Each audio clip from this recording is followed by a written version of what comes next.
Hi, I am Dr. Nivedita Dadu and today we will be discussing about hair fall.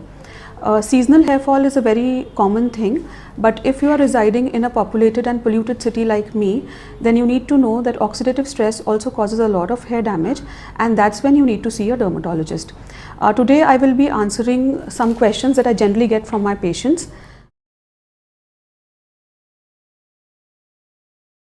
No, biotin supplements alone are not enough, and there are a lot of other macro and micronutrients, amino acids and vitamins that are important for hair, like for example copper, zinc, selenium, manganese, magnesium and arginine, glutathione, vitamin C, vitamin H, vitamin B12, iron, zinc, calcium. These are equally important for hair.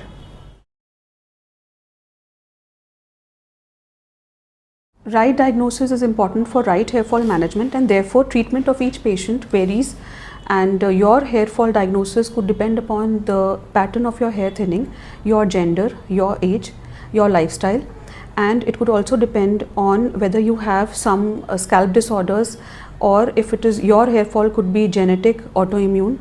It could also be because of some hormonal changes like thyroid or polycystic ovaries. Any kind of physical or emotional stress can cause hair fall. This includes alcohol, smoking, pregnancy and weight loss. Besides this, being on medications that have hair fall as their side effects, or a long-standing illness or surgery, or a lot of cosmetic procedures like straightening, smoothing and coloring can also cause hair fall.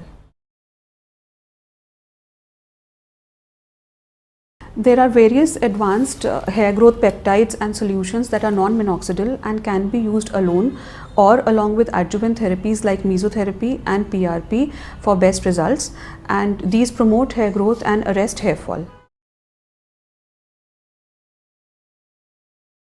Mesotherapy is a French technique of delivering hair growth factors, stem cell boosters and serums in your hair in different combinations to achieve desired results, and this promotes your hair growth, nourishes your hair and strengthens the hair follicle. Platelet-rich plasma therapy or PRP is a technique in which patient's blood is drawn like for a routine blood test, and the platelet component of the blood, which is rich in growth factors, is separated from that blood and delivered to the scalp to achieve desired results.